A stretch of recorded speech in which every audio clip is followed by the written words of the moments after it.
আদব বিভাগ পড়ো, অসুবিধা নাই। তাফসির বিভাগ পড়ো, অসুবিধা নাই। আরও বিভাগগুলা, কিন্তু কোনো আল্লাহওয়ালা কেন্দ্রিক সেখানে তুমি অবস্থান করো, সোহবতকে প্রাধান্য দাও, দেখবা যে ইনশাল্লাহ তোমার কি সাজ এসে যাবে আল্লাহ। আর না হয় এলেম দিয়ে আজ পর্যন্ত কেউ কি সামনে অগ্রসর হইতে পারে নাই সোহবত ছাড়া। সোহবত হচ্ছে আসল বিষয়। আমি একটি ঘটনা আপনাদেরকে শুনে, হযরত হাকিমুল উম্মাহ শাহ আশরাফ আলী থানভী রহমতুল্লাহ আলাইহ, হযরত থানভী রহমতুল্লাহ আলাইহ এক মুরিদ, রাগ বেশি আছে না, কিছু লোক রাগ বেশি, রাগের শেষ থাকে না, রাগান্বিত, অল্প অল্পর মধ্যে রাগান্বিত হয়ে যায়, নিজের মেজাজের বিপরীতে কিছু হইলে রাগান্বিত হয়ে যায়। এটা বহুজনে আবার এটাকে গুণ মনে করে, এটা কিন্তু দোষ। কিন্তু হজরতের ওই মোতাল্লেকের মুরিদের জানা ছিল এটা আমার বড় ধরনের একটি দোষ। এই কারণে হজরতের কাছে বারবার লিখতেছেন যে হুজুর আমার এই দোষ, এটা আমি দূর করতে পারতেছি।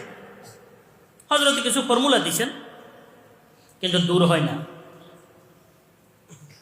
এটা যায় না। খালি বারবার লেখে যে হজরত আমার এটা যাচ্ছে না। থানভী রহমতুল্লাহ ওই মুরিদ বারবার লিখতেছেন যে হুজুর আমার ইসলাহ অন্যায়, এটা আমি পারতেছি না। হজরত থানভী রহমতুল্লাহ আরেক মুরিদ ছিলেন, একবারে কোনো রকমে হে রাগ আসে, মানে যত তারে রাগান্বিত করা হোক তার রাগ আসে না। এই দোকান করে কত মানুষের সাথে তার উঠা বসা, কথাবার্তা, লেনদেন, আসল বিষয়, কিন্তু হে রাগান্বিত হয় না। হযরত থানভী রহমতুল্লাহ হাকিমুল উম্মাহ বলছেন, তুমি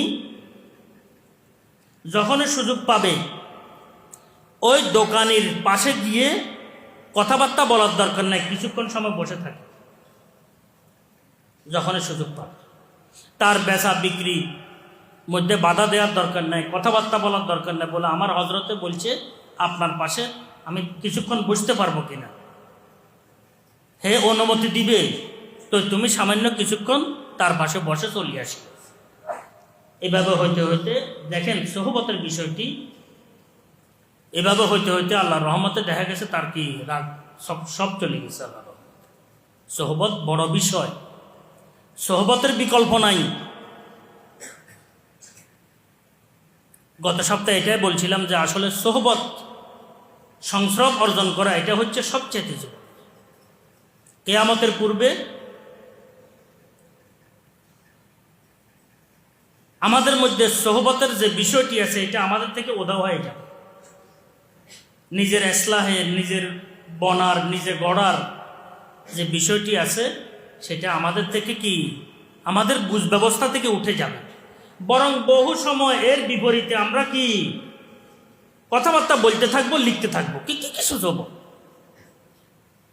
অথচ দেখেন হযরতে সাহাবায়ে কেরাম, ওনাদের মধ্যে কি আসলে মুফতি ছিলেন না? মুফতি ছিলেন, যে শুধু তা নয়, মুফতির প্রজন্ম এনে জনক তারা, মুফতির কি জনক। মুহাদ্দিস ছিলেন না? কি ছিলেন না? মুহাদ্দিসদের জনক ওনারা। মুফাসসির ছিলেন না? মুফাসসিরদের কি জনক ওনারা। আদব, তাফসীর, আরো যাহা কিছু আছে সব জাহেরি বাতেনি ফুনুনে আলিয়ার ওনারা ছিলেন কি জনক। ওনাদের থেকে আল্লাহ পাক খেদমত নিছেন। কিন্তু ওনাদেরকে মুফতি আব্দুল্লাহ ইবনে আব্বাস, হযরত মাওলানা মুফতি ইবনে মাসউদ রাদিয়াল্লাহু এভাবে বলা হয় না, হযরতে আব্দুল্লাহ ইবনে আব্বাস, হযরত আব্দুল্লাহ ইবনে মাসউদ রাদিয়াল্লাহু তাআলা আনহু, বাস বলা হয় সাহাবী। কি বলা হয়? সাহাবী। সাহাবী মানে সাথী, সোহবত থেকে সোহবত প্রাপ্ত হয়েছেন, সব কিছু আসে গেছে। जो न थे खुद राह पर औरों के हादी बन गए, क्या नजर थी जिसने मुर्दों को मसीहा कर दिया।